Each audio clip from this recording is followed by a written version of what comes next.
Y'all have a good night. All right, Rob.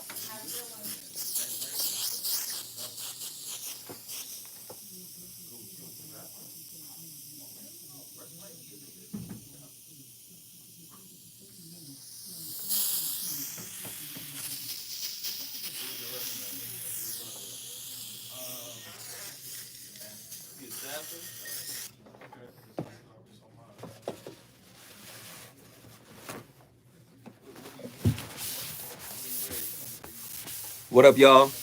Y'all get in here. Hit the like button. You already know what it is. Hit that like button.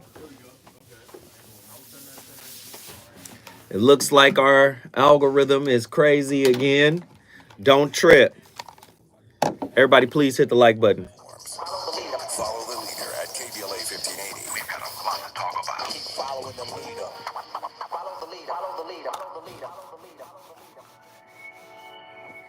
Hey, so I'm calling your show, 'cause I need to know. Show me which way to go before I throw my man out the door. Okay, hold on a second, Keisha. Just let me ask Ronald exactly what's going on, because it takes two to tango, and I need to hear. Everybody hit that like button. We need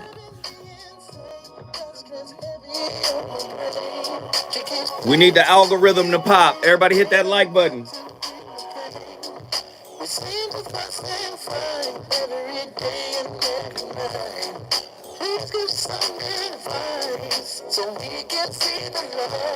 Like it up, like it up. Come on.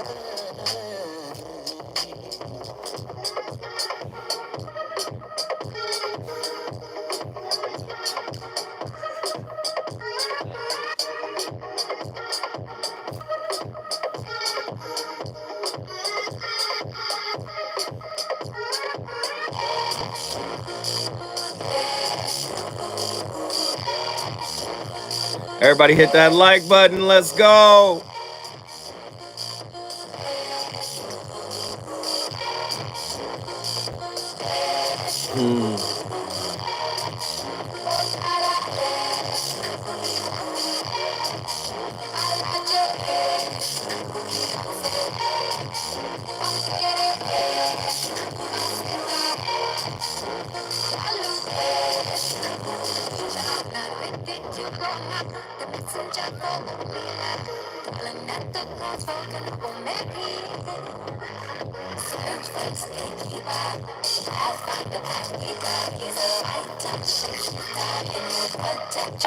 Let's go.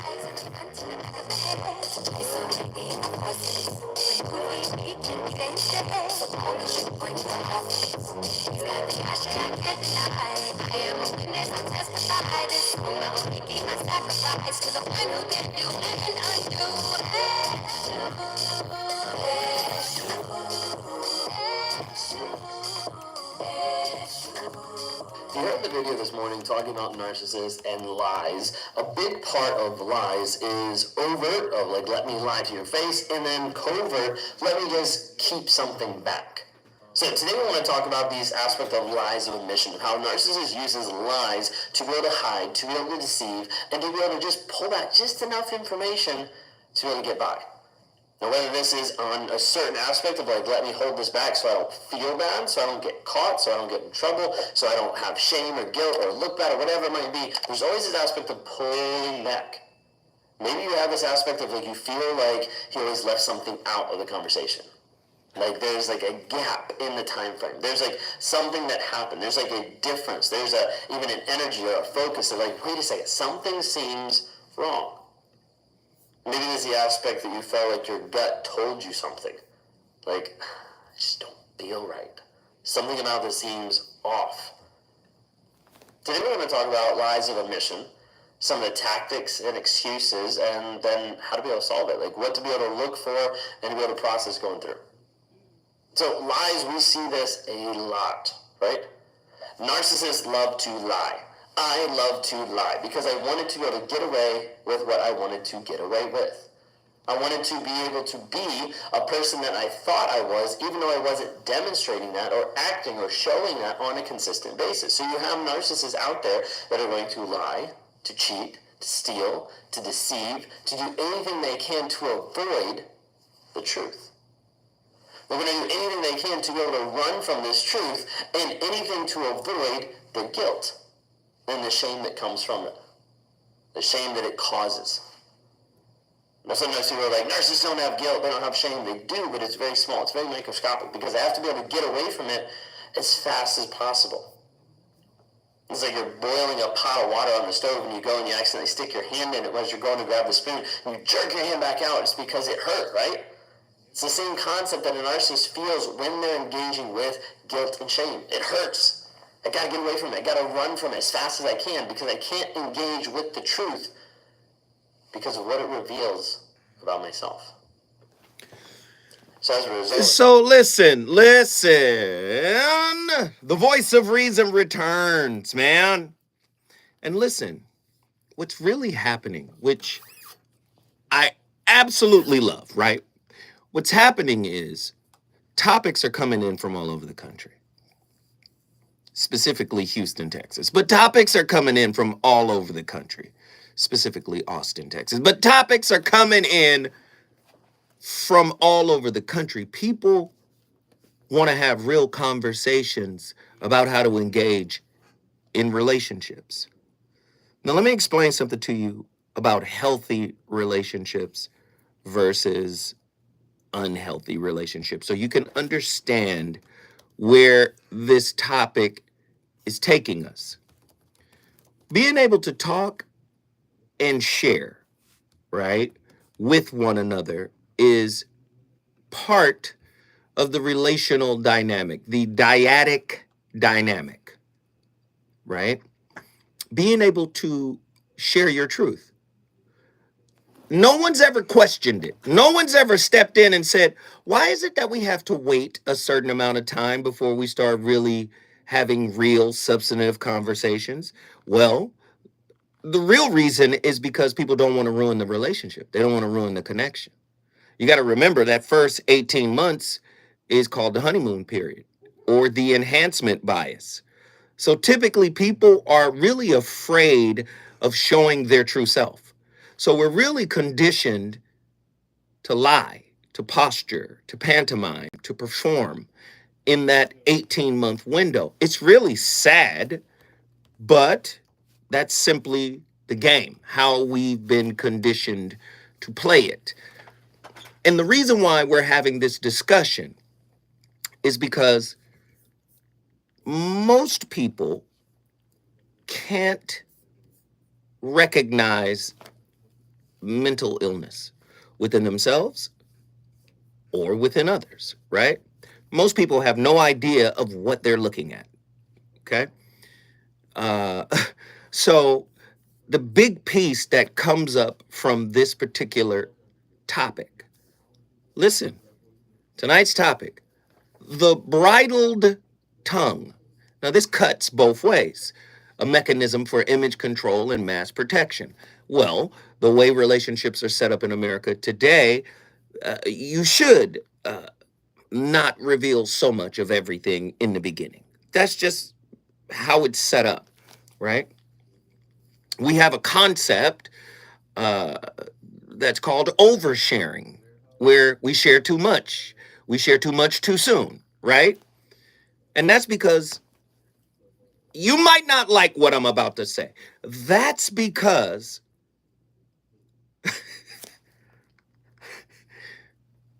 we're fear-based relationships. We have fear-based relationships. The fear of turning someone off. The fear of ruining the connection. The fear of ruining the chemistry. Do you get what I'm saying? Your relationships, for the most part, are not set up for the human you to show up. The human in you has to show up later on when the connection is solidified. It's unfortunate, but that's kind of what it is. And because it's set up like that, it creates the perfect condition for someone who might be a covert narcissist, for someone who may have narcissism, for someone who may have BPD, to kind of slip past your defenses. The enhancement bias says this: when there's a new relationship, the people on the outside of the relationship they have a better sense of if the relationship will work or not, because they're not emotionally invested. The two people in the new relationship, they tend to marginalize the other person's downside, the other person's negative characteristics, and they aggrandize their positive characteristics. Why? Because they're invested in the relationship working. So we may not pay too much attention to the bridled tongue in the beginning. We may not know, hey, this person is not talking as a means of protecting their projected image. This person is not sharing everything as a means of protecting the mask. The mask is saying, this is who I am, this is how I am, this is what I'm about. And so I'm only going to give you things that support the mask. I'm not going to give you anything that supports what the mask is covering. That reveals itself later. So when you look at Abraham Maslow's work, when you look at self-realization, self-actualization, they are talking about the human being at its optimum true state. So when you get into Krishnamurti's work, and Krishnamurti is talking about self-knowledge, he's talking about self-awareness, many people are afraid of being and presenting their true self, which is part of the motive for why their tongue is bridled. I've got questions. What correlations can be drawn between strategic, self-imposed silence and image control? These questions are for real questions. You guys want to be in a relationship, right? You guys want to have somebody that understands you, right? But if you got a strategic, self-imposed silence game, see, relationships are about intimacy. Talking with one another, sharing with one another, confiding in one another, revealing yourselves to one another. That's an intimacy builder. Would you say this strategic, self-imposed silence and image control with regards to what you say is an intimacy killer? How does finding one's voice contribute to potential exposure of a partner's mask? That's one way to look at it. How does opening up and becoming vulnerable, right, reveal your mask? A lot of people don't want to reveal their mask. So they become the listener. Oh, I understand. I'm listening. I'm paying attention. I'm listening to what you have to say. Right? I want to know what you think. What are your thoughts? Right? Strategic, because they don't want to reveal themselves. Right? The bridled tongue, a mechanism for control and mask protection. Yee. Does image control directly influence attachment styles? I would say it's the other way around. I think attachment styles, in particular, I would say, the fearful avoidance, the dismissive avoidance, right? I would say those particular styles do. I would even say anxious preoccupied would avoid sharing everything too. And I would think they would use a strategic, silence. Mum's the word. You can't be mum in an intimate relationship. You just can't. At some point, you have to reveal. How does bridling the tongue over time contribute to the schism between mask protection and authentic love? Listen. Observe. Just observe. Observe your partner. If your partner is intentionally trying to protect themselves, you will see it. When you ask direct questions, they may give listen what I said, may give indirect answers. You have covert and overt.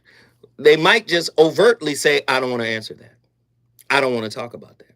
Or they may covertly answer with a word salad or a direct attempt to shift the conversation somewhere else.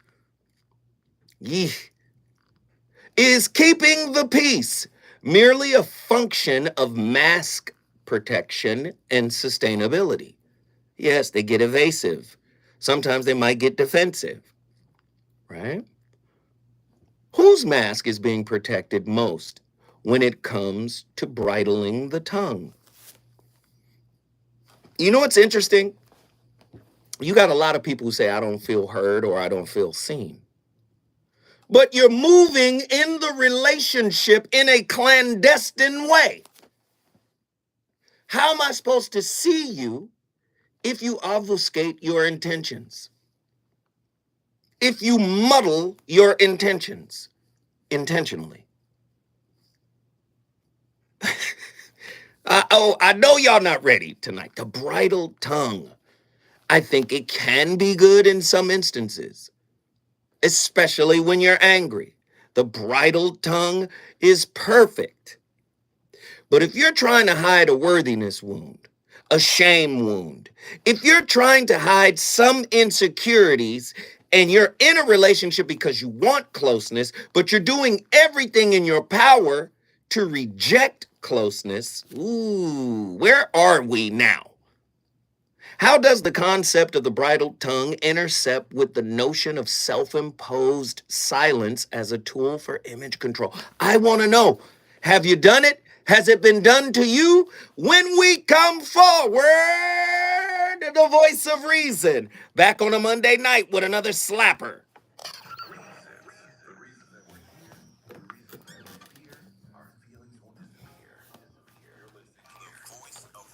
Woo! What up, y'all? Please, can I get everybody to hit the like button? Can I get everybody to hit the like button? Can I get everybody to hit the like button? Like it up, like it up, like it up, like it up, like it up, like it up, like it up. And also, call in. Attila, this is your topic. You know you got to call in. Reggie sent me a fire topic. I'll be doing Reggie's topic as well. But I want you guys to call in. I want you guys to share your opinions and your thoughts. I need everybody to hit the like button. It's 77 people. That means 50 people have not hit the like button. Can everybody who hasn't hit the like button right now? Show your love for the channel. Please continue to support the channel. You have options. You can send me a Cash App, which I just got one from Attila. Thank you very much. I will try to shout out everybody who supported the channel through Cash App or Super Chat. The Super Chat is the little dollar sign at the bottom of the chat. I would love for you guys to support. Can I get you guys to support? Right? Show your love, show your appreciation for the channel. Please support right now. Let's see.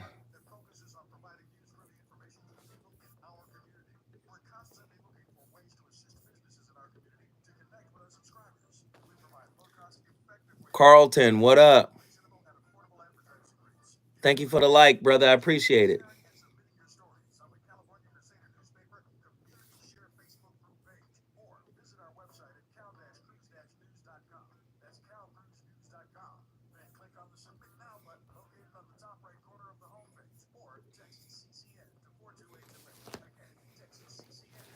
Where my people at? Where y'all at?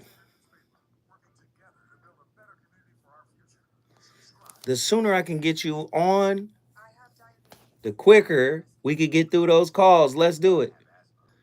Hey, LS Jefferson, thank you so much. I appreciate you, LS. Thank you so much. Please call in and share your thoughts. Please call in and share your thoughts regarding tonight's topic. Please call in and share.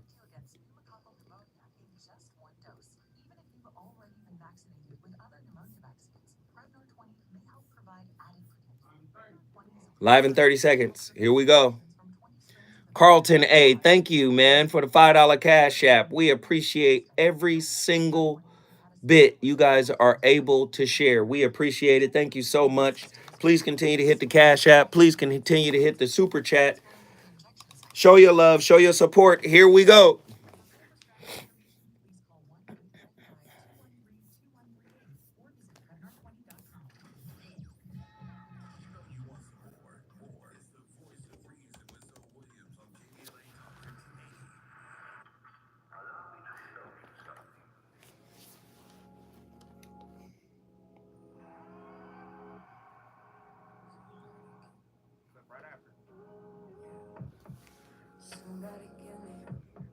Somebody tell me the answers. Me and you isn't the answer. Me and you isn't. Maybe I'm telling myself that, but there ain't nothing that'll change that. What could it be? If I knew how you felt about me, it could have been right, but I was wrong. Only think about you and no. Part of me that's ready is gone, and I know that I can't get caught up. We could have been and we fight or pretend every now and again. We don't dream about, don't think about what we could have been. I'm holding it in, 'cause I know in the end, you dream about, I think about what we could have been. So today I will discuss the narcissist lying by omission. Lying, there's so many versions of the lie. Some are small, others big, some can be damaging to a relationship, and others are meant to protect. Lying is complicated, and deciphering why someone has lied to you can be stressful and confusing. Does the type of lie told by somebody else really matter? What about their reason for lying? When you are lied to, you lose trust in the person and yourself because you question what is actually real. When someone outright says an untruth, it is easy to see that as lying. But what about lying by omission? The lies where the person doesn't directly lie, they just leave out information to influence how you interpret the situation. Is lying by omission really a lie, and how do narcissists use lying by omission in their control and manipulation? A lie involves an intention to deceive. With a lie, you provide information that is false when compared to reality. If you and your partner are trying to save money and you stop for fast food on the way home, you may say that you didn't stop for fast food because you don't want to admit you went against what you two agreed on. You lied to hide the truth. With most lies, it is the person saying something that is not true. However, another form of lying in which the person doesn't directly provide false information is lying by omission. Lying by omission is when someone leaves out important information as a way to deceive. They don't directly provide a false statement, they just don't give you all of the information. For example, let's say that you have been talking to your ex and you know your partner wouldn't agree with this. You spend time with your friends and then get coffee with your ex before coming home. Your partner asks you what you did and you say you went with friends and had coffee and came home. All of that is 100% true. You described your day to your partner. However, you left out the detail of having coffee with your ex. You left out this because you didn't want your partner to know you had seen your ex. This is lying by omission. You have purposefully withheld information to present a picture different from reality. This withholding of information or omission is still lying because there is an intent to deceive.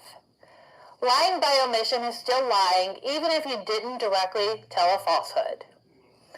People lie by omission for many different reasons, such as due to fear, shame, or guilt. They may fear the response from the other person for the action they did.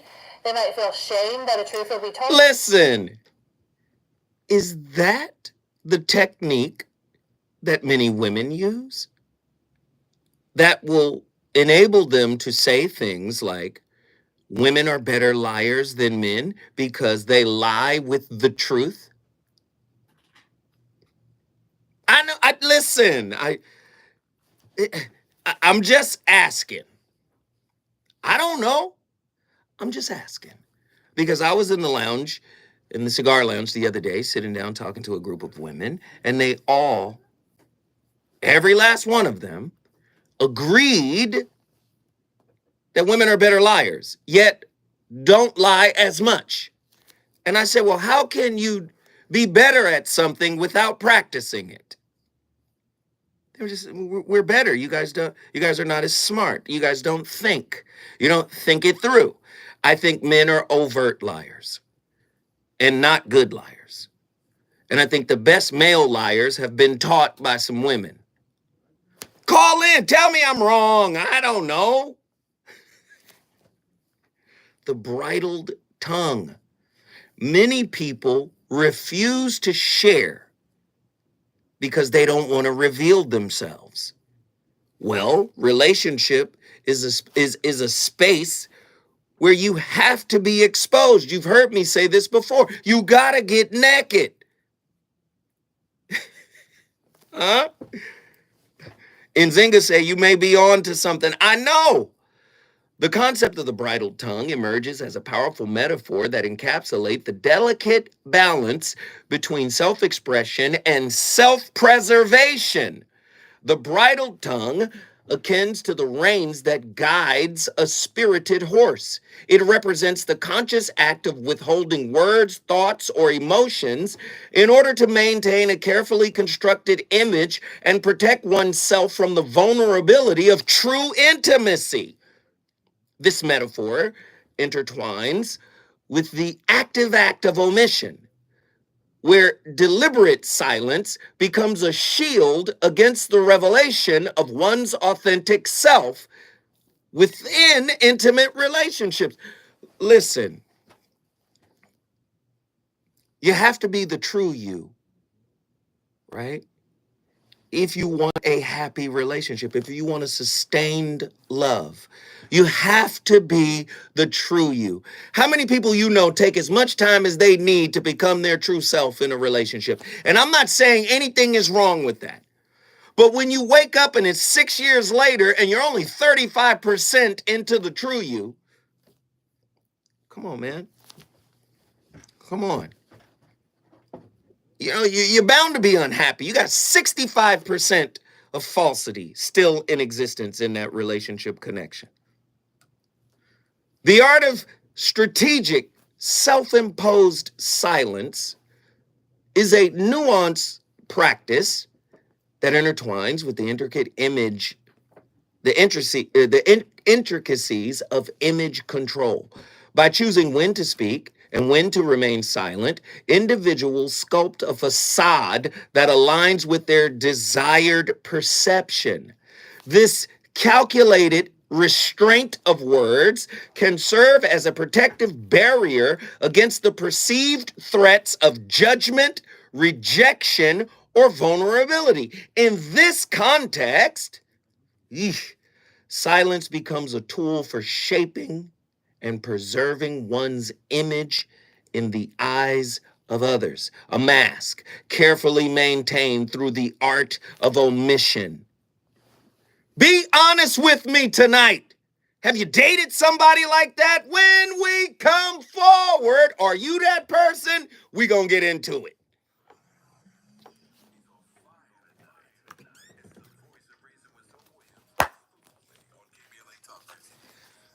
All right, I set it up. Are y'all gonna get in here? I set it up. Can I get some callers? Please, moderators, assemble. Please spam the chat. Please hit my Cash App and support, or hit the super chat. The super chat is the little $ down at the bottom here. Please support. Also, please spam the hotline. We have 0 callers. We're 31 minutes in. Can you guys please call the show? Especially the creator of the show. Hopefully, Attila, did I frame it right?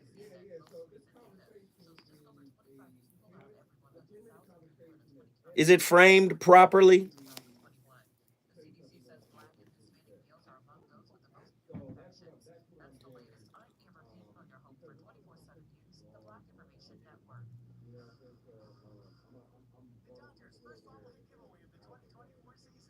Lovers and lurkers, call in. The number to dial is 1-800-920. I am. Why not pin the info in the chat, Zoe, instead of spamming? I guess I could do that, right? Okay.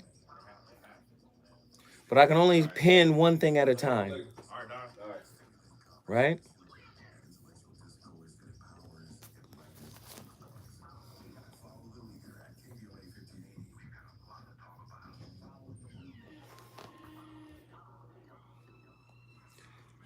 All right.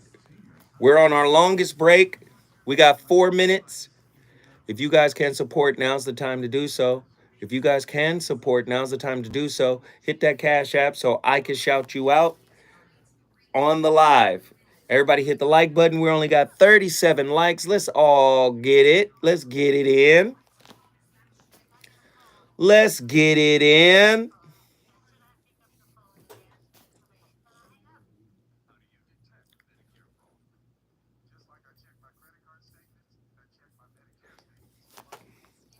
Oh, like I told you guys earlier today, a new episode of The Situation Shift airs tonight. This is the one with me, Jeff Brown, and Jashana Johnson, Dr. Jashana Johnson. I was able to look at a small clip of it. It looked really, really good. It looked really, really good.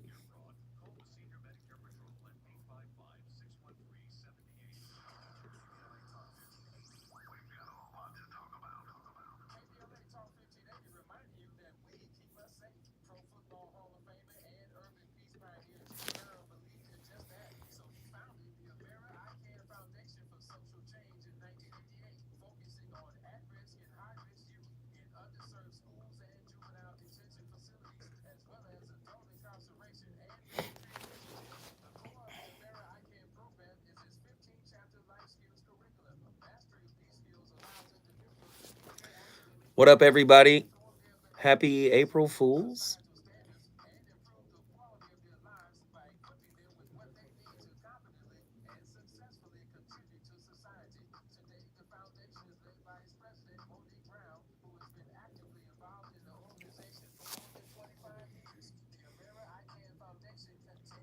Nzinga. Nzinga said, ring it.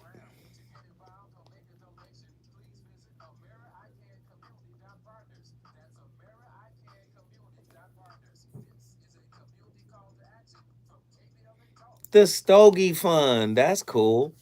I wish it was for Stogies.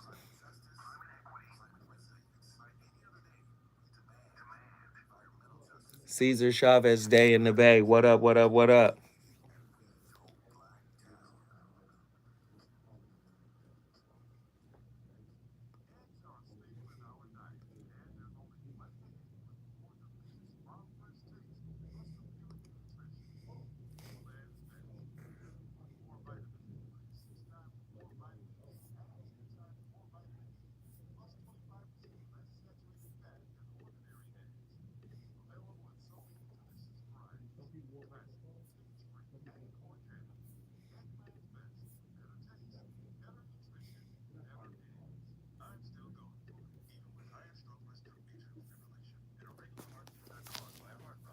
Yes, yes, yes, yes, yes, yes.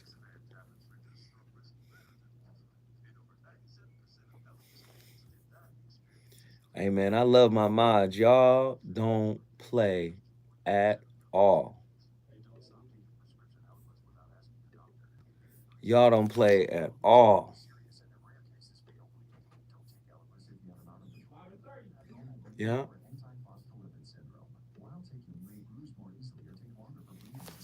30 seconds.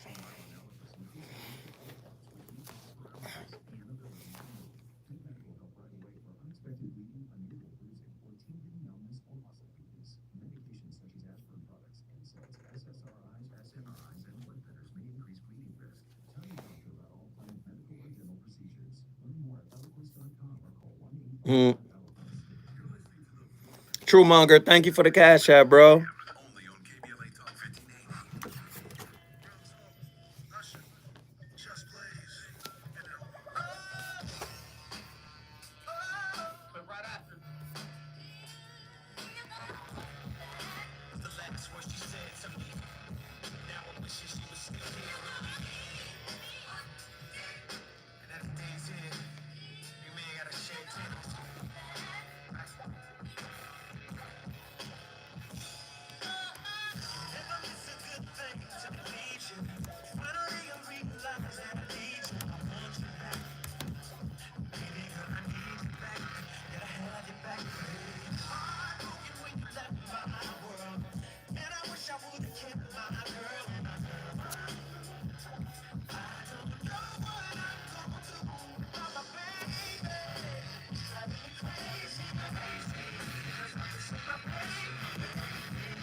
Narcissists. Lies They Tell and the Secrets They Keep by Kim Saeed, narrated by Eva Gray. Narcissists will rarely ever confess to it, but most of your worst fears regarding your relationship are happening right under your nose. You know that ever-present vague sense of dread you have in the pit of your stomach, wondering if they're lying or telling the truth? That's your intuition, which can cause physical sensations in the body. Our gut feelings are called that for a reason. Research suggests that emotion and intuition are very much rooted in the second brain, in the gut. In fact, Michael Gershon, professor and chair of pathology and cell biology at Columbia, says, "The gut can work independently of any control by the brain in your head. It's functioning as a second brain. It's another independent center of integrative neural activity." But don't take my word for it. You can read all about it on Psychology Today in an article titled Your Backup Brain. My job here is to give you a breakdown of how the narcissist in your life, employing very specific techniques of psychological manipulation, lies in your face while keeping hidden secrets that would literally bring you to your knees. In this video, I map out the 4 most common lies of narcissistic spouses, fiancés, and partners of varying degrees of intimacy, and the secrets they're keeping from you. Lie number 1. Baby, I'd never do that to you. You mean everything to me. You and I are soulmates, remember? I'd lie down and die for you.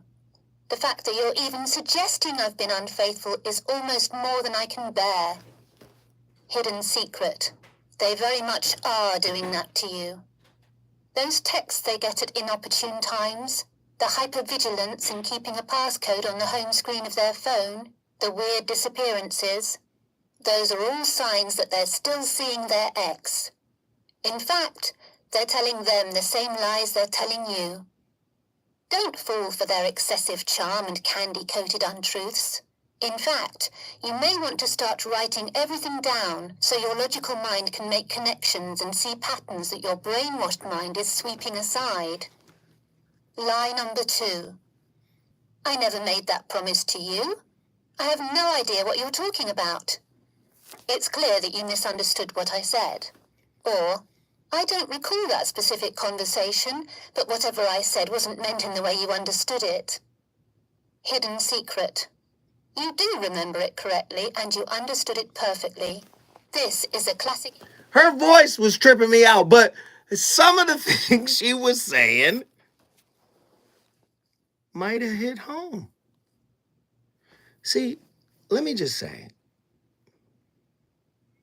would you say loneliness is better than dealing with someone like this? Would you say being alone is better? Now, I know we're human beings and we're wired for connection, but would you say being alone is better than having to deal with someone like this? And the reason why I ask this question is quite simple. and listen, I understand the spiritual piece, right? The spiritual piece is about being able to see how you show up and then making, corrections within yourself. And I get all of that, right? But I really would like to know if you knew, like, if you could see, right, before it all transpired, right, before it got bad, if you could see, would you proceed forward in a relationship with someone who had these characteristics, right? We all think I caught you in a bold-faced lie, or I caught you. I see, remember, there's overt lies and covert lies and all of that, right? But the covert lies are so slick that somebody could be lying to us for years and we may not pick up on it. And I think that would be very hurtful and problematic. We got a caller on the line.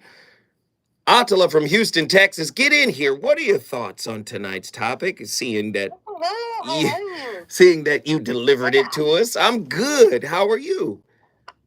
I'm well. I'm well. All right, so I wanted to lay a couple of disclaimers down for some of the other callers. So I did not write this topic for like little white lies. I did not write this topic for people who don't want to admit that they lie. I ain't got time for that. We wrote this topic for honest people. I wrote this topic from the perspective of a manipulator. Period. Ain't no positive. I'm not talking about positive stuff right now. I'm talking about the truth. Being a manipulator, using unspoken, the things that you don't speak, those silent agreements, if you will, to manipulate people.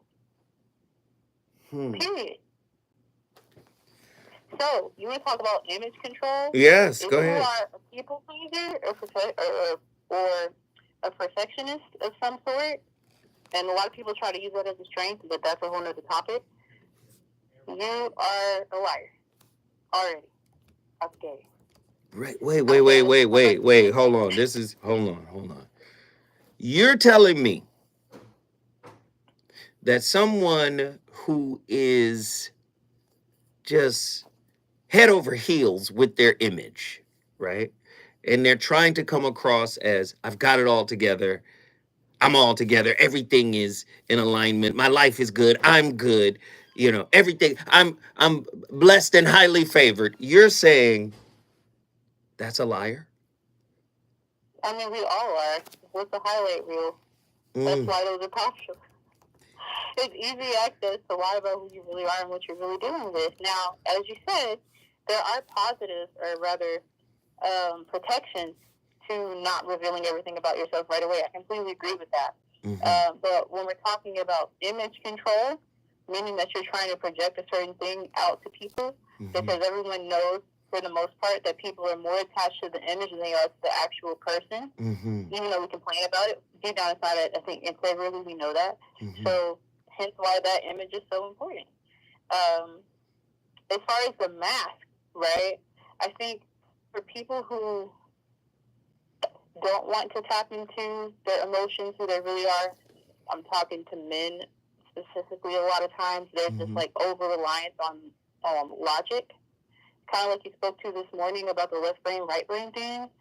If you're someone who over-relies on logic and structure and things being a certain way, you probably a liar too. The lie is built within the structure. This deep. So that's why your structures never last. That's why they collapse, because you built the structure with a lie inside of it. Sorry, go ahead. Wow. So you probably would feel shame if the structure fell and people saw it. You'd probably feel like, yo, I'm going to be judged if my structure is deemed unsound. So you now start to employ lies to make the structure seem sound and look as if it is operating correctly. Is that what you're saying? Oh my God. Hold tight. When we come forward, me and Attila will continue to break this thing down.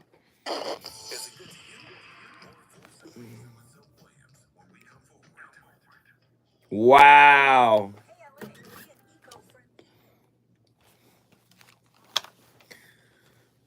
All right, we 46 minutes in. We have Just Attila on the phone line. I know y'all want to talk. Y'all should get in here and talk to me. We didn't talk all weekend. I didn't do a video or nothing. We should talk. Zoe in. What up? What up? Girl dad cooking up deliciousness.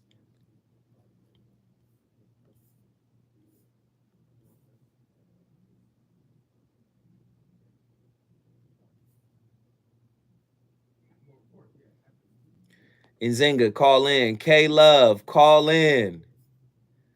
Call in. I want to hear from y'all. Please share your thoughts on tonight's topic.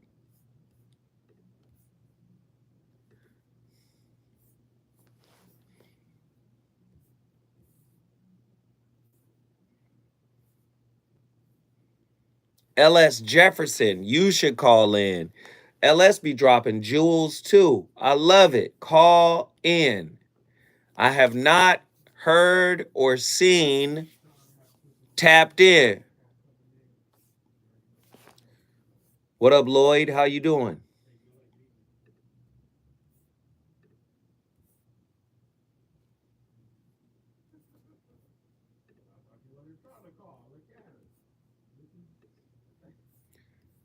Where LS? Get in here. LS Jefferson, you should call in and share. I don't know where Tapped In. Where Nikki at? Nikki should be in here.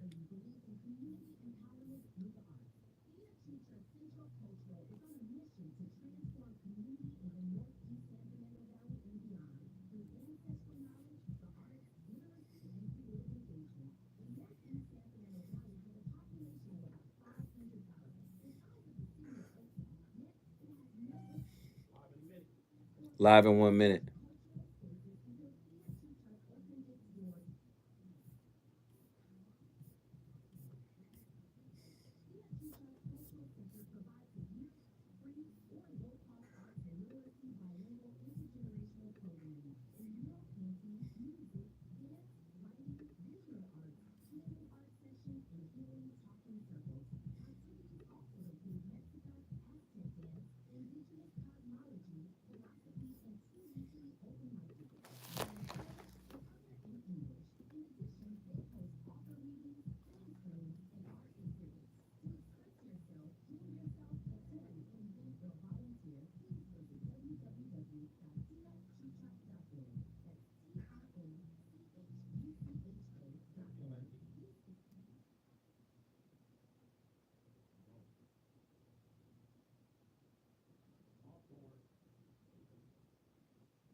Narcissism is a lie by omission. Let me just tell you what I did with leaving out the parts that you're not going to be happy about because I know I did something wrong. A narcissist will lie by omission, say they forgot, and when you finally catch them, like it's not that big of a deal because it's not a lie. I didn't intentionally lie to you. Let's talk about this word of intention because I love it because it's an easy way to be able to flip it back on the narcissist. The narcissist will be like, I didn't intentionally lie to you. I didn't intentionally hurt you. Okay, well, you didn't intentionally tell me the truth. and you also didn't intentionally not hurt me. So as a result, you still didn't walk into the aspect with any intentions at all to actually be kind, loving, give respect, and honest. Take the intention, flip it around. Narcissists will say it's not their intention, okay? You need to actually look like, okay, what is their actual intention? If they have no intention, that means they really don't care. Wow. Yikes. Man, we're all guilty of that kind of stuff. I can't wait until we spiritually grow up a little bit to be able to allow more grace for when we falter. We're going to falter forever. I know people don't want to hear that. I know people don't want to wrap their minds around it. But faltering is inbuilt in the human condition, and we're going to falter forever. The key is to get better with each falter so that it becomes imperceptible, right? One of Michael Jackson's greatest nights was Motown 25 in Pasadena, right? And he destroyed the Billie Jean performance. Destroyed it, right? Everybody was like, wow, wow. Mike was upset with himself in the performance. He wanted to stick the landing on the toes, right? He wanted to land on his toes and freeze a little longer. And he didn't freeze as long as he wanted to freeze. But he froze enough for everybody else to go bananas, right? It was the flaw was imperceptible to the onlooker. Everybody was in awe and engulfed by his presence.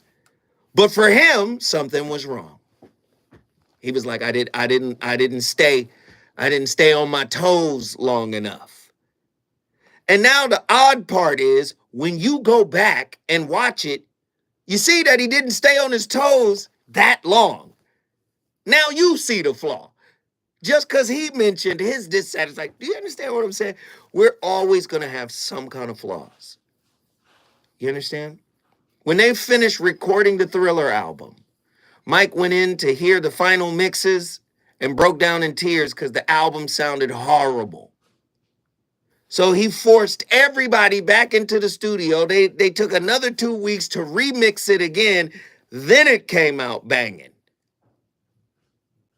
So come on. Like, being flawed is part of the human condition, but being flawed in relationships is difficult to do without judgment. And I'm talking about not the judgment you receive from your partner, because a lot of times we want to say, oh, I don't want to be judged. But in a lot of cases, the biggest judge in your life is that judge in your spirit. I know you don't want to hear it that way. I'll tell her from Houston, Texas, get back in here. Okay, I'm back. Can you hear me? Yes. Okay. Your thoughts. Okay, so, man, the grace, the mercy sounds so nice. So nice. Here we go. Yeah, Here. Wait a minute, but I deserve. Sorry, I cannot stand that spirit. We have a spirit of I deserve in this society. It's irritating, and I kind of want to talk about that when it comes to lying. When you're so focused on what you deserve instead of becoming what it is that you need to become to attract it, you're a liar. You are a liar. You lie to yourself. You lie to them. You lie to everybody else. And let me tell you why. If people were to actually see these lists that people come up with, and they squinch their face when they look at it, and they look at the other person, you're not there yet. You're not there yet. Like, nobody's looking at that list like, I can see that. That makes sense. Like, no. They're looking at you crazy because it doesn't match. And this is the thing. We make fun of it because we see it on social media, but how many of us have internal, spiritual, emotional, mental needs and lists and things that we don't reveal to ourselves, let alone our partner? And we lie about that too. We might be saying things like, you're not ready to know the truth. How often do we tell our partners that? And listen, I've been in enough arguments to know. If I would have told you, you would have responded. How often do we justify a lie by projecting how we think our partner would have behaved. Okay, but how many times do they say women can't handle the truth? Women don't want to know the truth. Women can't handle the truth. Women say men can't handle the truth either. Women say the same thing now. Come on. If I would have told you the truth, you would have flew off the handle.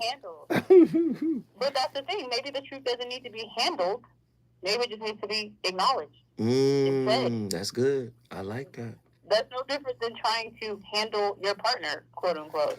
Do you can't handle me? Let me ask you this, because you created this topic. Let me ask you this. Mm-hmm. For a woman, Mm-hmm. and biblically speaking, is it best that a woman bridle her tongue? Because women do speak life and death into the situation, man. We both do. It's an equal partnership. It's an equal partnership. We are both contributing, manifesting this partnership. But the Bible wasn't talking about our tongue. Man. I'm just asking. I need to know, what are your thoughts? Man, please. It should have. Let me tell you why. Considering that women, I feel like we naturally are looking for love, which means that we use it as a transactional tool to get that love. Mm-hmm. Right? We're not going to, at least at the beginning, we're not necessarily going to have an issue with the tongue at the beginning because we're trying to get the love. We're trying to transact that from you. Mm-hmm. The issues with the tongue come from resentment, from unmet needs, from unspoken desires, from silent contracts. That's why you got an issue with your girl. Ooh, come on, Attila. Hey, listen. Attila coming with it right now. She coming with the fire. Listen. I think relationships have put women in a position to be fake. Just the way it's set up in society.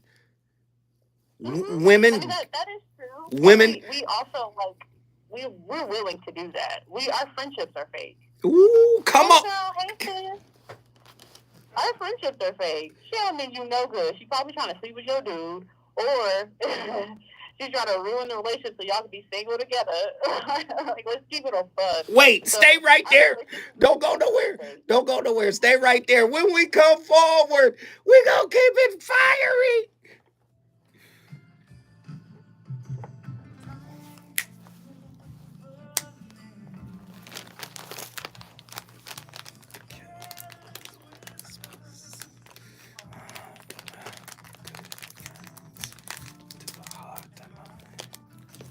Come on, y'all. Hit that Cash App. We only got 4 Cash Apps during the show. We got 100 people in here. Come on. Everybody, drop a 5 spot. I need 5, 10 people to drop a 5 spot. Let's go. Attila in here cooking.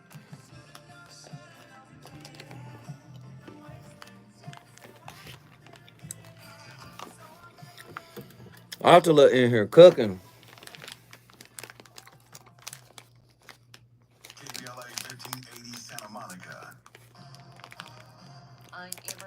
It's tough to be real in the land of fantasy. If I don't have True Monger on the line to say that. President Biden for marking Sunday as Transgender Day of Visibility.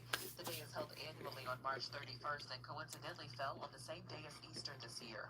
White House Press Secretary Karine Jean-Pierre, who is Black, told reporters the president stands for bringing people together and upholding the dignity. Is this Lloyd? Is this our Lloyd? Or is this a fake Lloyd? Attila, is that our Lloyd, Lloyd Hinton, or is that a fake Lloyd? Health official told the HAC that most recent data shows just over 25 people out of every 100,000 people in a 20-county area. Man, John Gilbreth. Damn it. Because I was going to say, well, maybe this show is not the one that get anything, but thank you, man. Listen, is that the real Lloyd? Because the weird activity I've been getting in my email accounts. I don't know. I don't know. I don't know what's real no more. This is your brother Lloyd. All right, I hope so. Thank you, Kenny. We appreciate it. Please continue to support. We're at $57, man. Y'all, please support the channel. Please, please, please. Moderators assemble.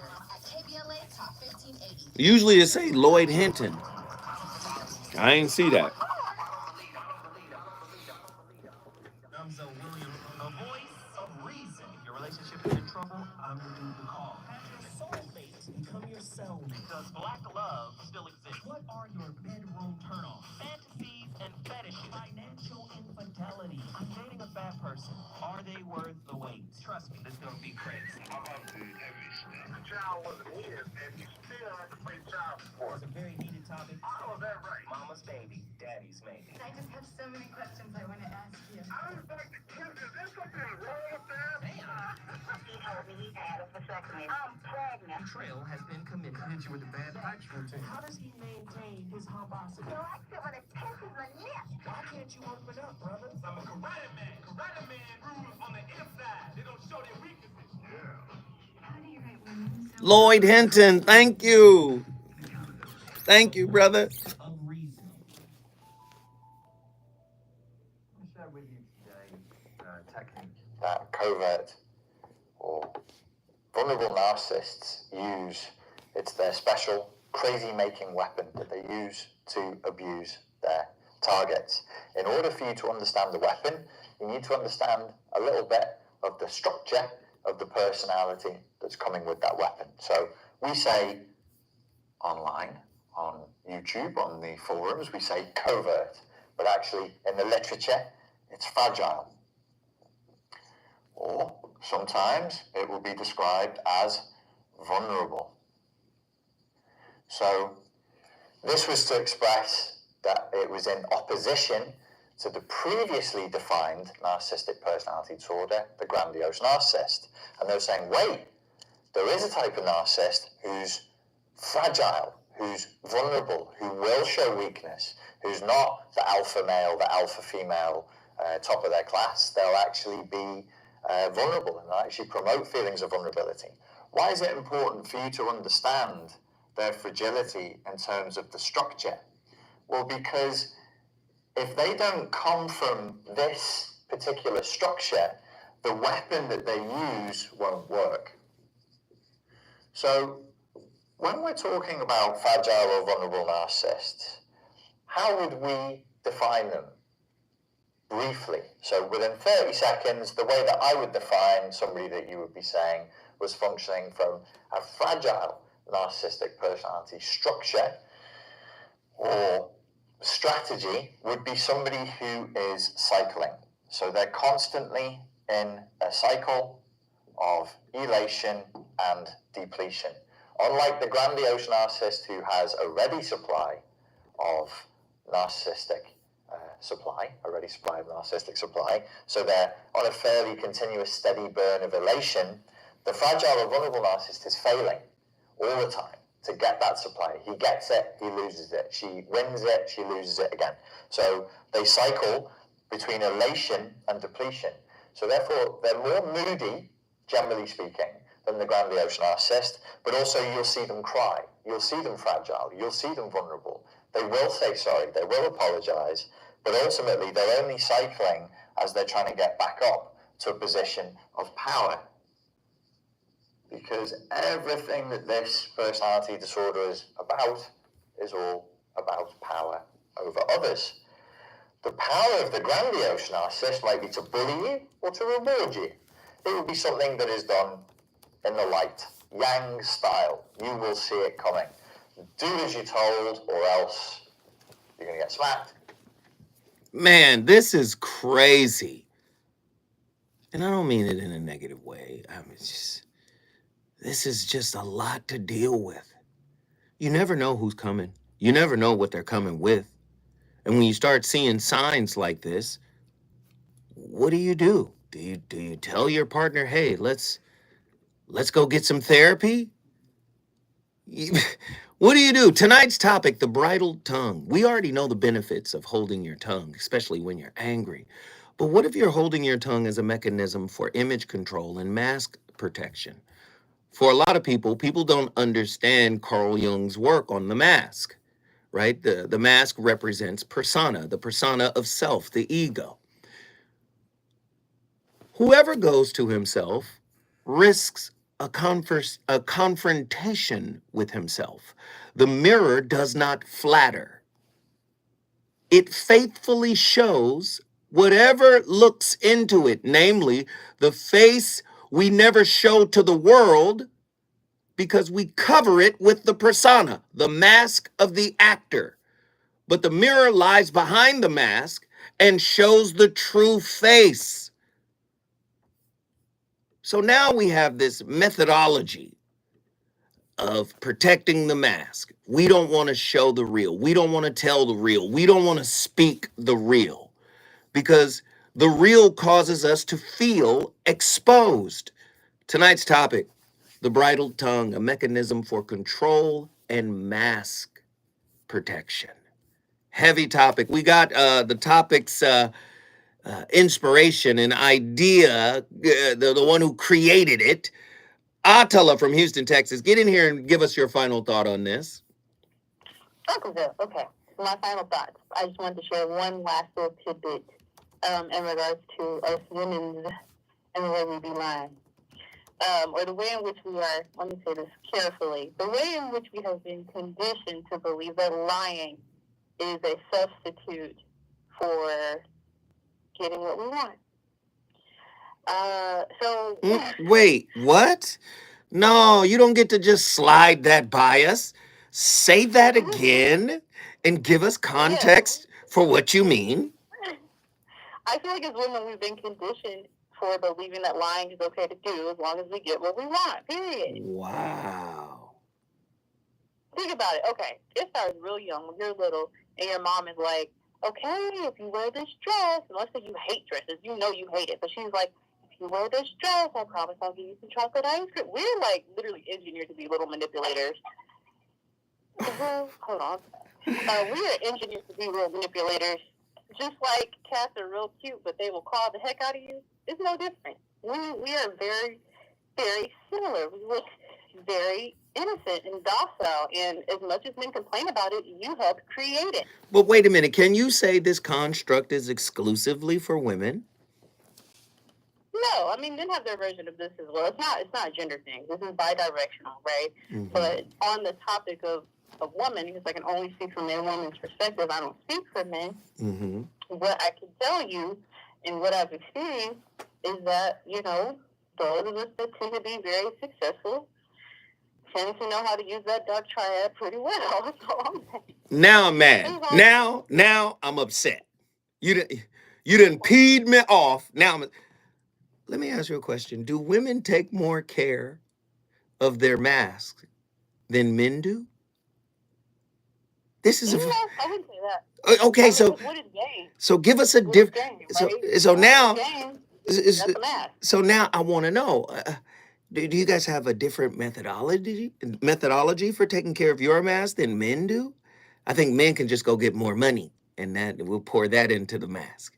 More success, you know.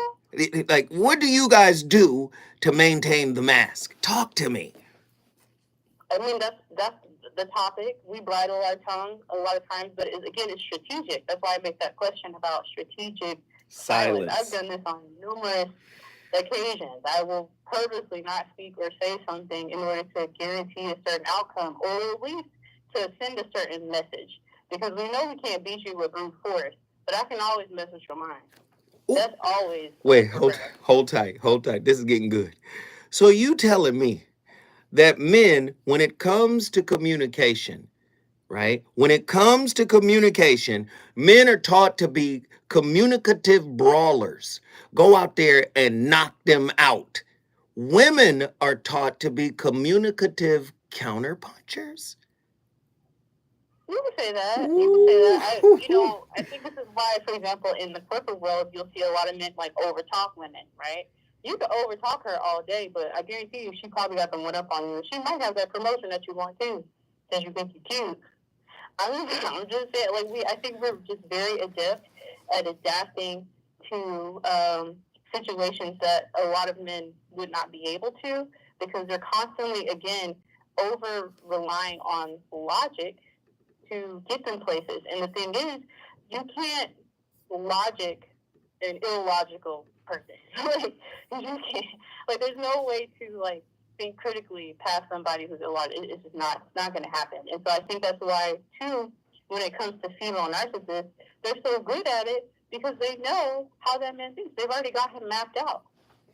So they've learned that the economy of words hits harder sometimes than, than actually speaking, than actually saying something.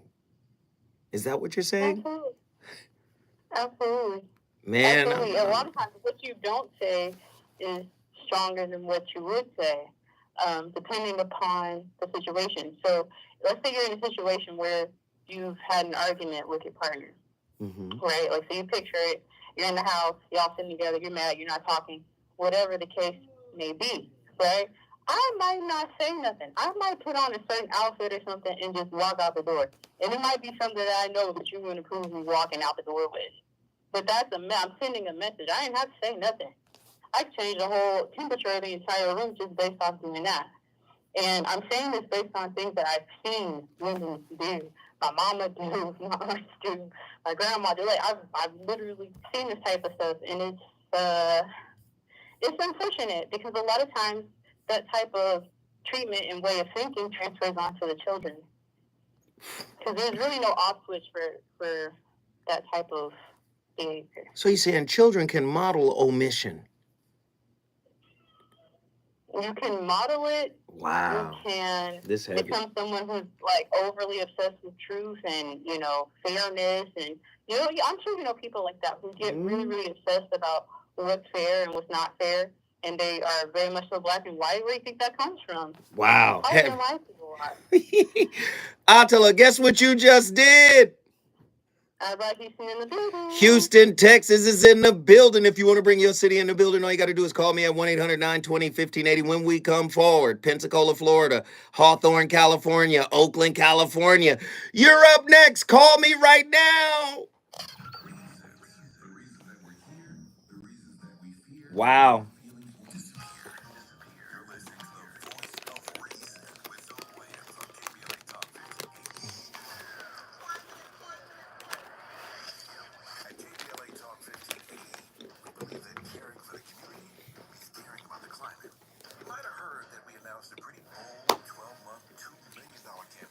Great call, Attila. Increase climate literacy, turn up the volume on communities of color in the climate conversation, connect everyday people with the resources they need to survive and thrive, and highlight frontline climate justice crusaders of color throughout this year. KBLA Talk 1580 will be bringing you insightful interviews on all of our shows to help raise your climate IQ. Each quarter this year, we will also be hosting free climate events in various communities throughout the city with food, fun, and forward-thinking conversations. Thanks to partners like LADWP, Metro, Caltrans, the Sierra Club. Hey, if you guys have it, please go to my Cash App. Moderators assemble. I think we're up to 6 Cash Apps. Can we get 4 more to make it 10 for the night? Can we get 4 more people to Cash App this show?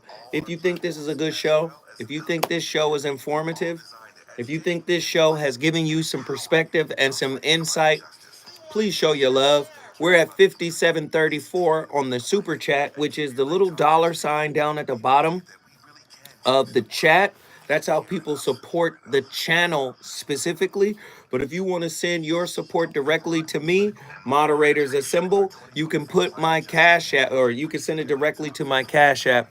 We've gotten 6 Cash Apps during this show. I think I shouted out everybody.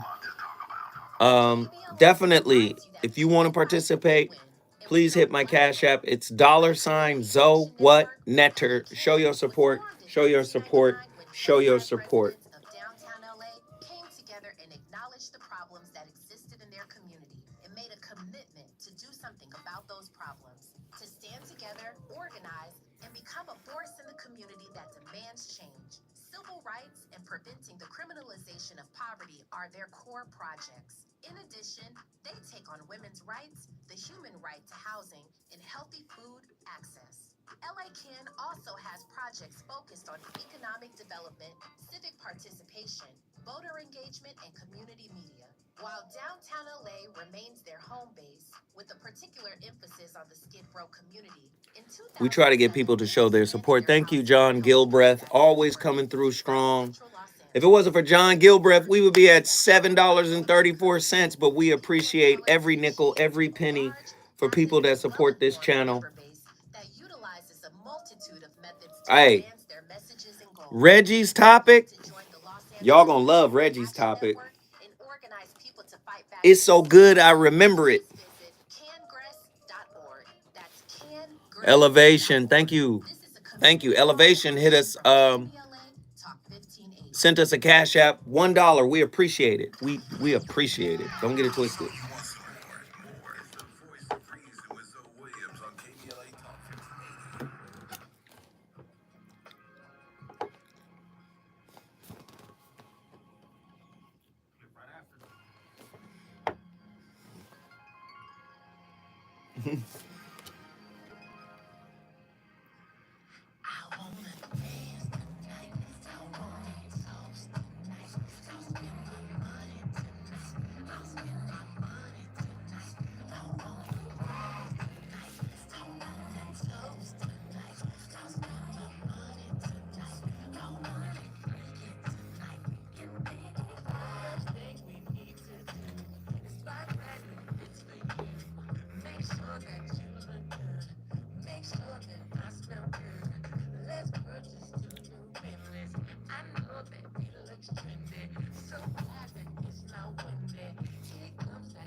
Narcissists hates themselves.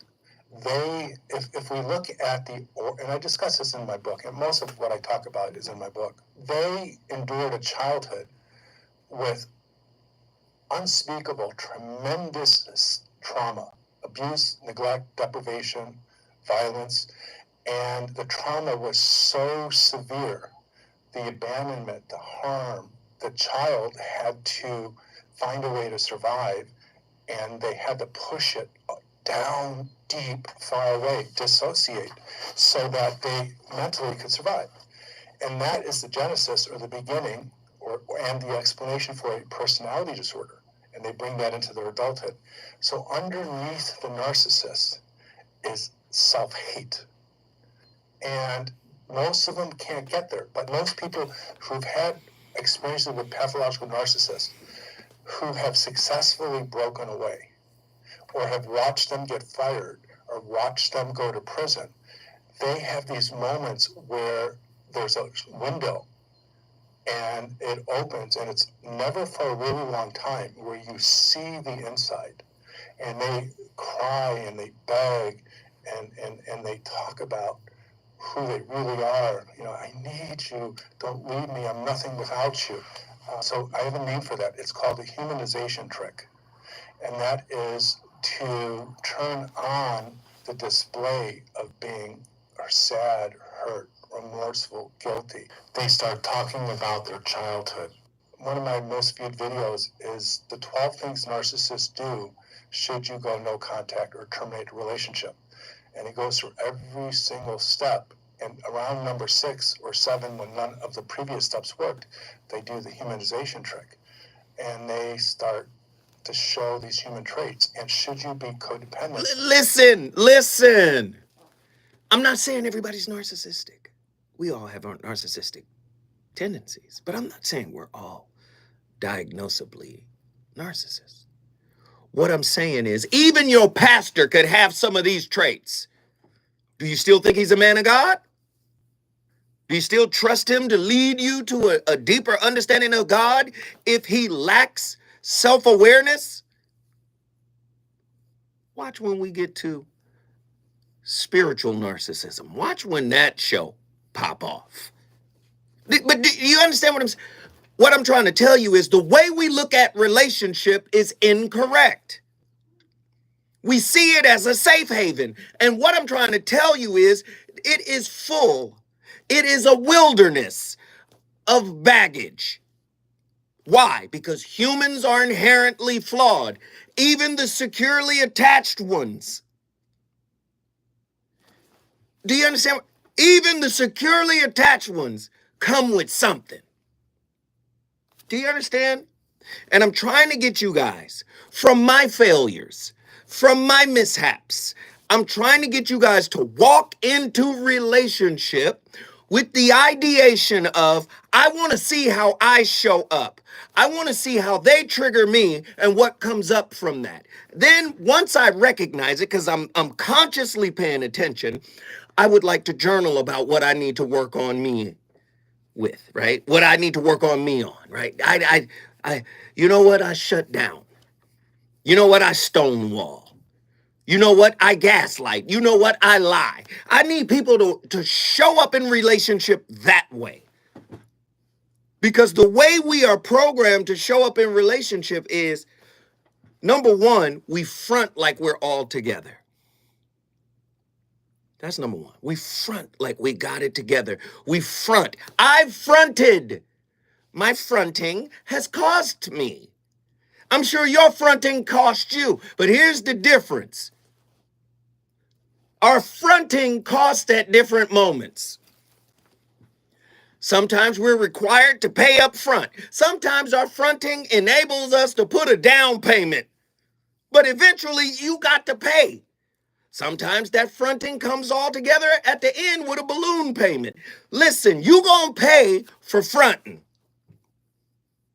Right? The bridled tongue with the manipulative desire to control your image and protect your mask, you're going to have to pay for that at some point. Because the longer somebody is around you, the more they're going to be able to pick up on certain things if they're paying attention. Carl Jung, C.G. Jung, 2 essays on analytical psychology. Right? The persona is a complicated system of relations between the individual consciousness and society. Fittingly enough, a kind of mask, designed on the one hand to make a definite impression upon others, and on the other, to conceal the true nature of the individual.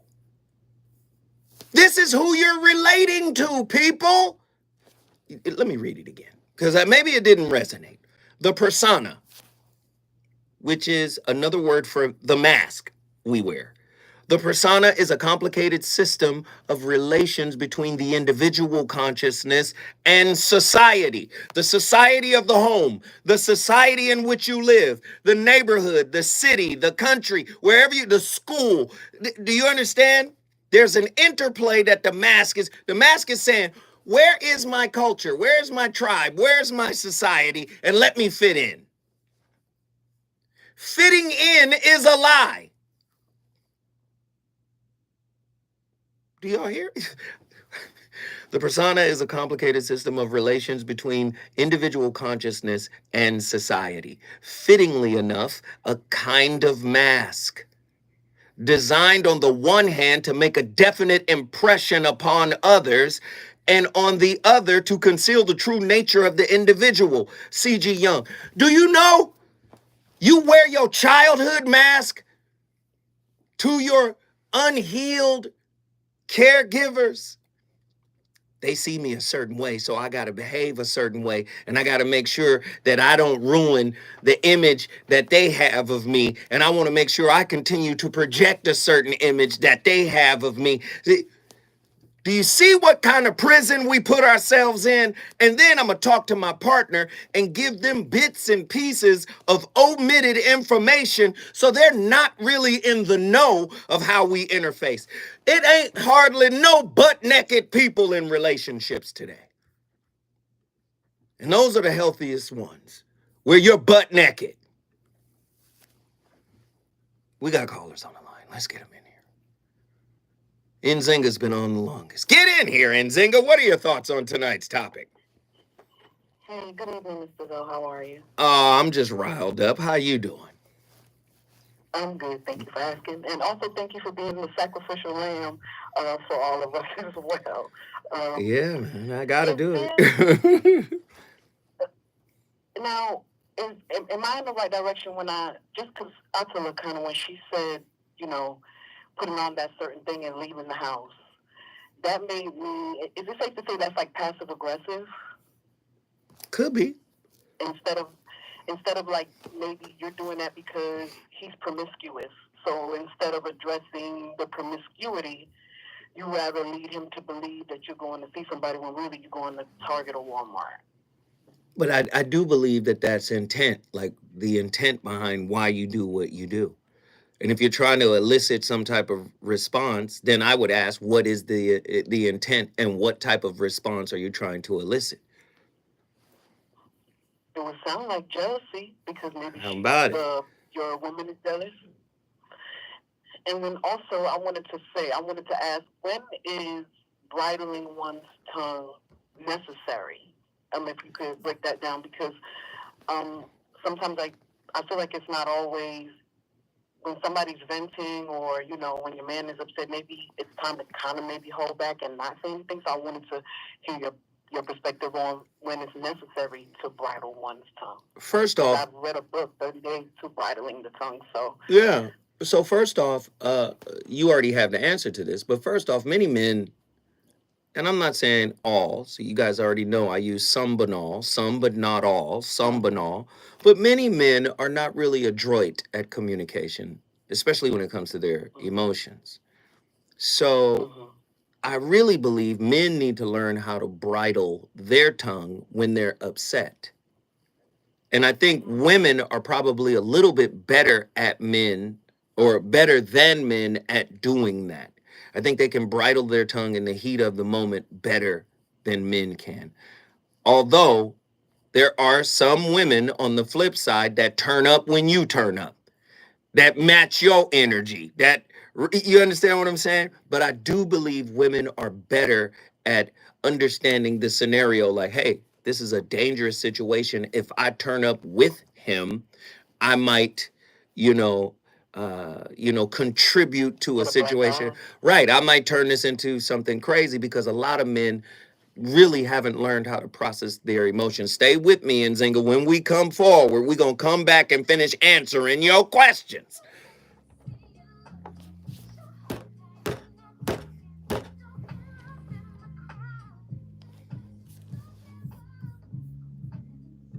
Ice.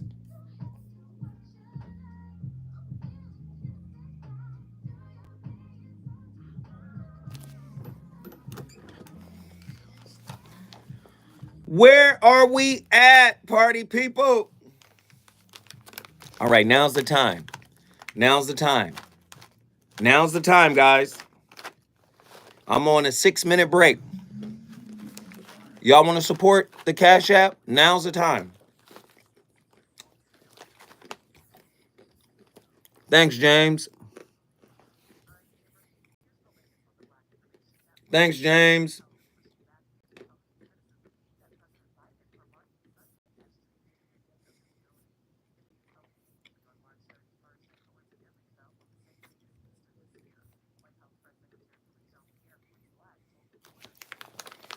Now's the time. We need 5 people to hit that Cash App. Can we get 5 people to hit that Cash App? Show your love, show your love, show your love, show your love. Please, please, please support the channel. Let's go.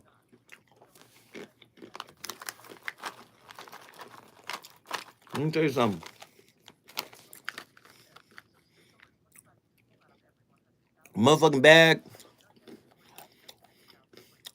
Motherfucking bag of cashews, boy. Real deal.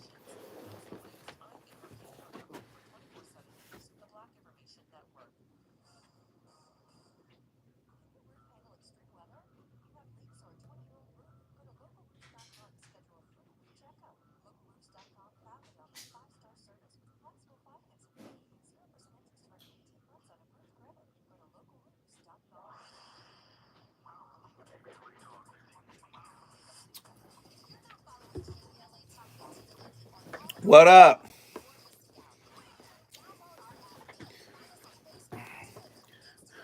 Whoa, whoa, whoa. What is this? No, no, no, no. Let's get this computer back online. Remind me tomorrow.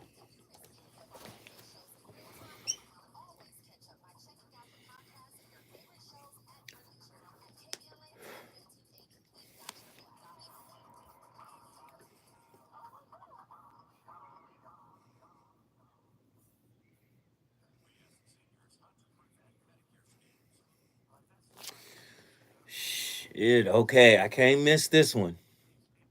I missed the last 2 appointments. I've been bullshitting. I cannot miss this one. So let's see. One.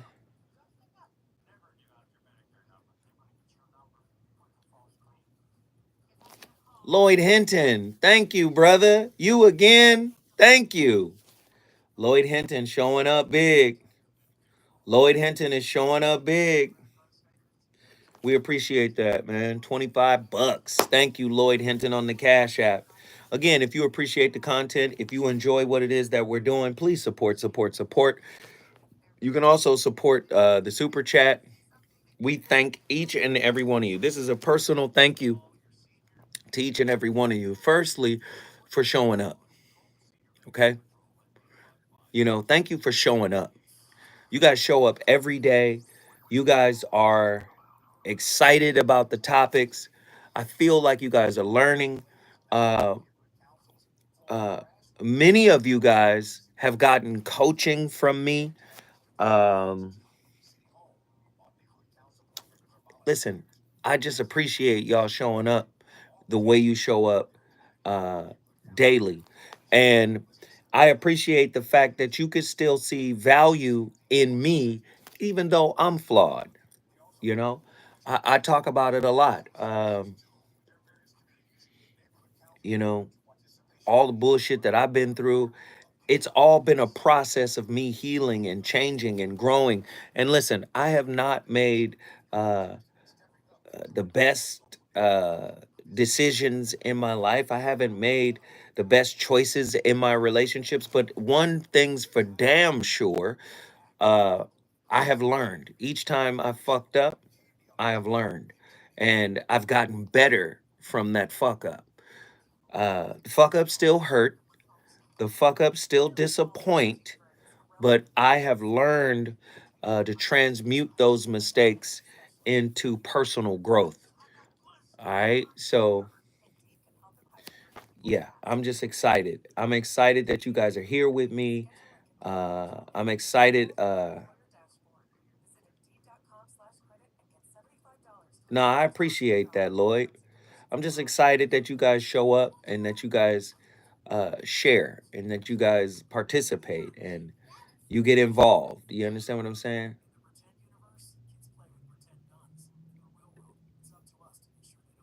I mean, shit. Attila done gave at least 15 topics, at the very least 15. And they be good topics. They be in alignment with my thought process. And do you know some of my haters even attacked Attila? Attacked her. You know why they attacked her? Do you know why they attacked Attila?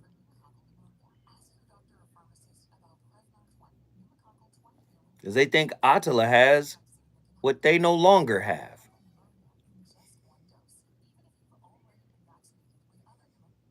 Yeah, they attacked Attila.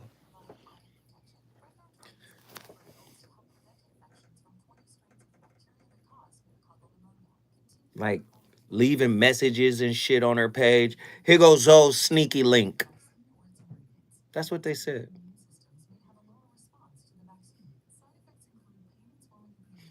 They don't understand that an authentic connection can be created based on content alone when people are doing real work. Goofy motherfuckers.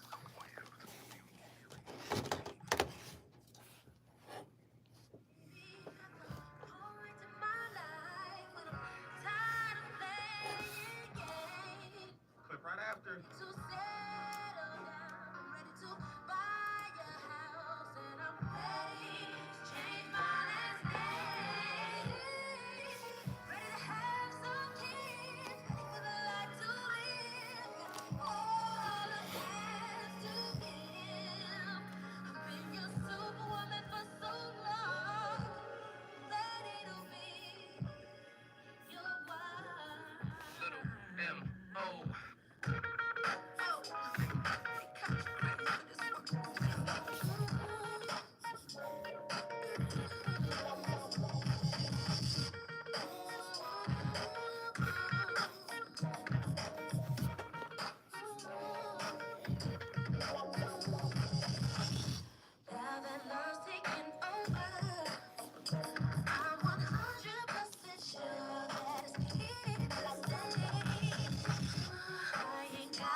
Conversations with a narcissist are hard to handle at times, especially when the narcissist isn't aware of how they affect others. Most narcissists are not aware they are narcissists, but they believe this is a normal way to treat others and themselves. When most people think of narcissism, they think of someone who is aggressive, openly egotistical, and controlling. Yes, those are true, but what if they are quiet and can do all of those things at the same time? We know what you are thinking. You can't be a shy narcissist. Yes, you can. These are called covert narcissists. These narcissists are shy and can control people in more passive-aggressive ways. They are not as social and out there, not as charming and not as bold as other narcissists. They are harder to bond with and form a relationship with. So how can you tell when you've met a covert narcissist? We want to tell you all about it, so watch to the end to look for the key signs of a true covert narcissist. Number 1, they avoid social situations. The one thing that normal narcissists know how to do is to charm people and socialize. They are great at influencing others to be their friend or spouse, or we can call it luring them in. Covert narcissists are the opposite. Coverts have a tendency to avoid social situations. They usually don't show interest in socializing as they find it unnecessary. They can usually make friends when people come up to them and start a conversation, but they avoid making the first move. Covert narcissists also are not as charming as regular narcissists. They won't flatter strangers to get their attention, but they are mostly there to take up a space in the room. These moments of refusal to socialize are usually anxiety-provoking. Coverts usually have high anxiety and social anxiety, and this causes their social skills to shut down. They are emotionally unavailable to others, so they fear conversations because they are afraid people will see them for who they truly are. With their inability to empathize, they seek out others who appear to be like them. How does that saying go? Birds of a feather flock together? That typically describes covert narcissists. Covert narcissists will usually socialize with someone who does not have emotional baggage with them. It helps them feel more comfortable in this stressful situation.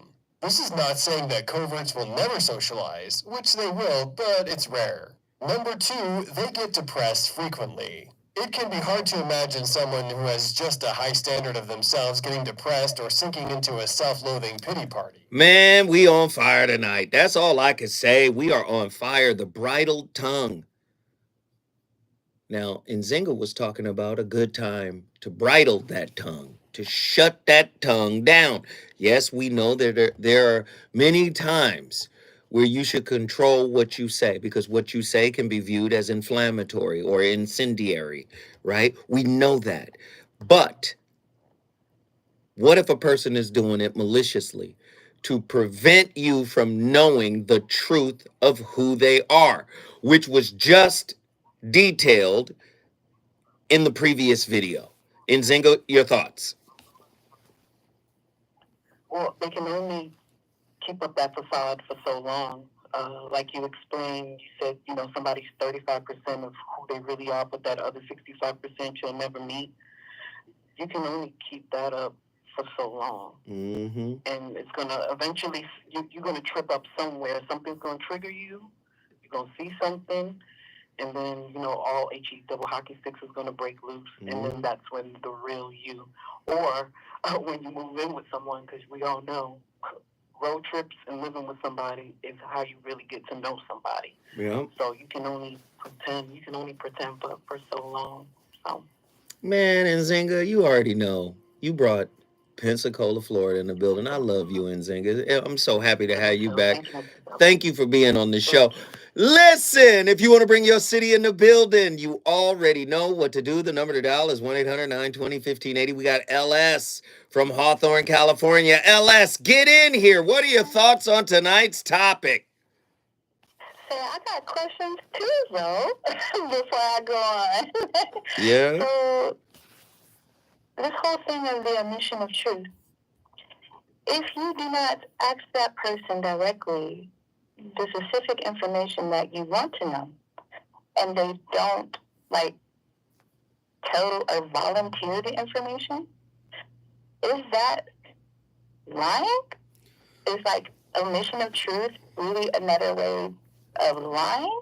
Or is it you did not ask the right question, so you did not receive the correct? Now that just sounds like a master. You didn't ask the right questions is one of the master manipulators. That's one of their phrases. You didn't ask the right question. But the right question. But here's the thing. Here's the thing. Lying, though? No, let me go deeper. If you understand the context of the conversation, if you know what the conversation is about, and I ask the wrong question, if you know the intention behind why I'm asking the wrong questions, if you know what I'm talking about, and you lean back on, well, it didn't ask the right question, so I'm not going to tell. That's lying. Do you see? I've given passes for omission of truth. Right. Because I felt like that's correct. I didn't ask the right question, so maybe I got exactly what I got because I asked the right question. So I figured that I start asking all the questions, and then I found out that sometimes I'm not ready for the answer to the questions that I think I want to know. But guess what? If you ask that question, damn, if you're ready or not, it's coming. If you're talking to if you talking to a truthful person, they're gonna tell you, right? They're gonna tell you. And listen. Okay. And I'm gonna be honest. I'm always gonna be honest. I've been asked point blank questions before, and I avoided them. I dodged them. I've done that before. So you didn't give an answer at all. You just absolutely just didn't respond to it at all. And No. I lied overtly. Yeah. Okay. I've done that. I believe that. Yeah, so I believe that. Well, I say for myself, situational lying is definitely something that was probably model taught, especially more to women than probably men, because like you had talked about in the other show on on Thursday about listening to grandmas, talking to the aunties and all this stuff like that, and you're listening. It is taught to us to stroke the male ego. Talk to when you me. get older, if you know some things are not as you would probably like, and if you're like intimacy with that person, you're not, as we're mostly taught, that you're not supposed to directly, you know, like say, hey, this is awful. Like everything else about you is great, but this is not working. That's not the way we're taught. We're taught to stroke the male ego. Okay, like it didn't work out that time. Let's try something else. Or hey, it happens to everybody sometimes. Or hey, that's just what you got, and I'm going to accept that and be okay with it because I care about you as that person. This is. Let me just say this really quickly. This is why I appreciate the women caller so much, right? Because they give us a wealth of knowledge. What she just said to us is the women, the older women, teach the younger women toxic positivity, right? Yes. It's gonna be okay, baby. Everything gonna work out. We gonna be all right. They teach toxic positivity. They teach omission of truth because he already down. You don't want to crush him now. You don't want to cut. No, you don't keep people when you're down. Do you hear me? Like, ooh. No, this is real stuff. Keep going, LS. Okay, so then when you become an adult and you realize, like, hey, that's not the way the world works. Like, of course, I could be considered a person who has toxic positivity, some probably cognitive bypass or spiritual bypass, because in youth, I was taught that, hey, you know the reason why this, or I'll just speak for self, growing up in an abusive household, you understand that the person had mental illness, and this is why you experienced this in the household. So because I was able to put that in a box, it was easier to compartmentalize and disassociate myself from the actual experience. Wow. And then being raised by a religious person, you also get the forgiveness is everything, and God's gonna fix it. Just give it to God, not necessarily knowing how you're gonna give stuff to God, right? But you believe that this is the way to go, so you dive into spirituality or to church or to whatever it is, and you exchange one problem for the one vice for another. Yes. Right. Yeah. So, but in a sense, I myself don't expect other people to subscribe to the same thing. Like if I say like, hey, like you can definitely like manifest your reality in a different way if you have like more positive vibration, because the higher vibrational people, apparently, like you said, there's 5 of them that are like saving the whole world. So if some more people could get a little bit higher, the question is how? A lot of those people that have vibrated so high, like Buddha and different ones, he left his wife and kids and he went on to do his religious stuff, or I'm sorry, his philosophy or way of life. Yeah, Buddha was a deadbeat. He was a deadbeat, and he abandoned his child and his wife. He said, "I need spiritual. I need enlightenment. I'm going for moksha. Y'all too much trouble." That's what he said. Go ahead.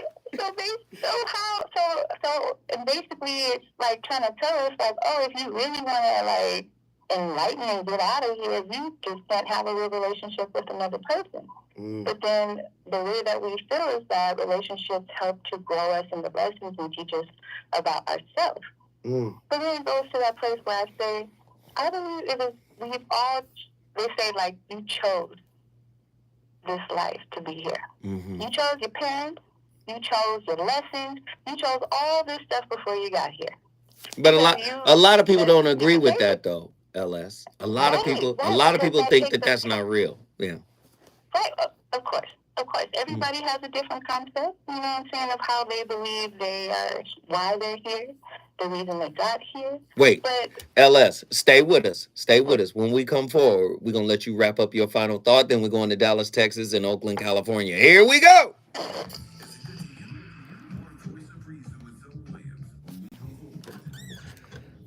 Come on. You want this last clip or no? You want the last clip or no? No clip. No? All right. Damn, John. Has the resources you need to know your rights and the legal support to back them up. The COVID-19 pandemic Thank you, John. Thank you to everybody. Let me tell you why this matters to me so much. On Mondays, I do 2 shows. And the 2 shows that I do, that's where the bulk of the support, right, for that week comes from. Every other show is like a trickle effect, a little trickle in, trickle, trickle, trickle. But for the most part, the Monday, because I do 2 shows, Zoe Up Morning Show and then this show. So when you guys show up big on Mondays, I just say thank you, man, because, you know, Mondays are a different kind of day for me. I got to get up early, be up at 6 in the morning, you know, prayer, everything, you know, I got a whole little regimen or whatever. And so when you guys show up in the way that you showed up today, I appreciate it. You know what I'm saying? I appreciate when you guys show up in support because it's dyadic, right? It's bi-directional. We're giving. You know what I'm saying? We're giving. You know what I'm saying? So that matters to me, and I appreciate y'all for supporting. I appreciate that. I seriously do.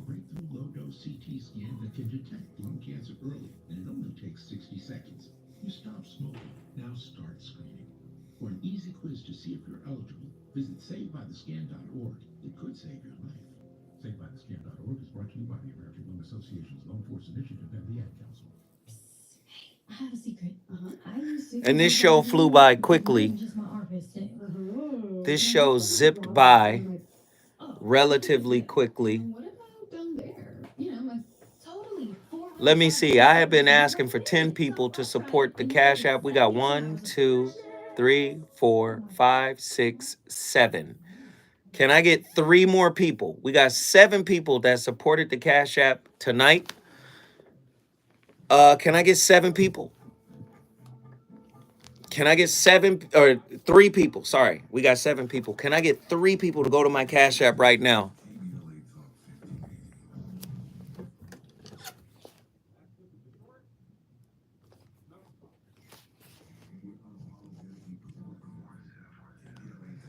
Three people.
That's 2. Ladies and gentlemen, the VOR. My playlist is my co-host. The playlist has been on fire all night long. Could have been by her, Throwback by Usher, Careless Whispers, George Michael, Dance Tonight, Lucy Pearl, Forever, Little Mo, Bag Lady, Erykah Badu. What's next on that list? What we got next? Just really quickly to see where we are. Ooh. We got fire. Just let this one marinate just for 30 seconds. Let's just let it drop.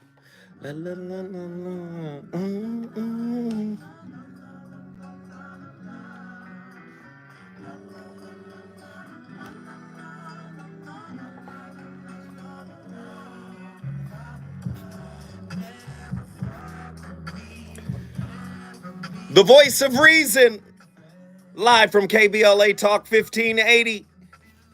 We got the coldest relationship topics in the game. You can't find anyone doing it any better. Come on now, you know how we do. Let me get LS in here to get her final thought. LS, what are your final thoughts on today's topic? So my final thoughts on the topic is, yes, most definitely a lot of people are going to experience omission in their lifetime. And when that happens, you as a person who has some type of growth, I'm sorry, I was on the speaker. Okay, you as a person who's going through your own growth, spiritual maturity, emotional maturity, should, as I said before, give the other person grace if you feel this person is valuable. And if you are a person who is dealing with someone that is a narcissist, remember that is a mental illness. And they need grace. Decide, you have to decide, are you a person who can love someone with mental illness? Or was it for limerence? Or was it transactional? And then once you're honest with yourself, that will determine how you show up in that relationship with the person. If you value that person, you will work it out and you will work with them and you two will grow together. If you decide to escape that because it's too much for you, or that's not, as most people will say, what I signed up for, and roll out, then you will get another lesson. Wow. And it's going to be there. We appreciate the insight, LS. Thank you. You brought Hawthorne in the building. Listen, my brothers are up next, man. But listen, we really don't have a lot of time. So this is what I'm going to do. Dallas, Texas, Truemonger, get in here. Then Sean, we got to do this quick. What are your thoughts? Yeah, I'll be quick. Like I said earlier in the chat, it's tough to be real in the world for the fantasy. But honestly, it takes less energy to be real instead of putting on that mask every day performing. Wow. It takes far less energy, so I'd rather be myself and be hated for being myself and be loved for being phony. Woo! I love it. Truemonger, you brought Dallas in the building. Sean, Oakland, California. You're up against it. Let's go. Hey, brother, real quick. The thing is, don't ever tell anybody something you don't mean, and make sure to communicate with them and they understand where you stand. Be authentic. Yes. Yes. I love it, brother. I love it. And I love you. I appreciate you reaching out. Listen, we start the conversations. It's up to you to finish them.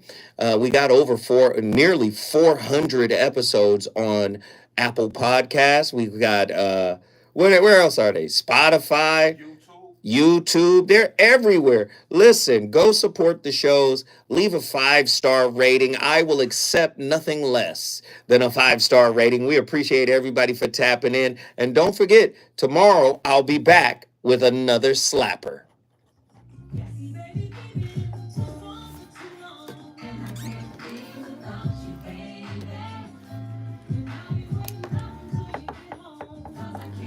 Yo, great topic. Great support. I appreciate each and every one of y'all for jumping in. Man, y'all are loved. I love y'all. I love y'all. I love y'all. Thank you, thank you, thank you. I'm Ghost. Deuces.